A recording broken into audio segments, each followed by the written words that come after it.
नमस्कार शुभ सकाल भाई माने आपण देखुचंती जो आम पाखरे जो गोमाता अछंती काली देवत्र कॉलोनी 5 नंबर गली रे गोटे खाल भितर दिन 2टारू राति 7 जाए पड़िथिले पाखापाखि जो लोक अछंती बहुत किछि भौणी माने फायर स्टेशन को फोन करथिले फायर स्टेशन आसीकी ताकू गातर उद्धार करदेले किंतु गात साइड छोड़ दे पड़ले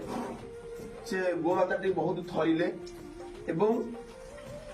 ता पाखरे ता दिटा छुआ आसिकी एपट सेपट हेले वर्षा होउची तेणुकर से स्त्री लोक भौणी मानकर मन बुझिला नहीं सेठू आम गो सेवक भाई मानकू डकाई आम गला पर जाइकी फायर स्टेशन पुणी फोन कलु 15-20 पिला पुणी टेकिकी आइलु रोड उपरकू आइला पर ताकू आमर राति आमको प्राय ए प्रोसेस राति 1 हेगला तेल फेल मालिश करके राति 1 रे आनिकी आम ये पहुंचेलु पहुंचेकी तार चिकित्सा कलु देखु गोमाता बर्तमान को भाया अवस्था बर्तमान सुधार आसला काली गोड़ हाथ बेक फेक थरुला जो मालिक मैंने छाड़ुंट गोमाता को आउ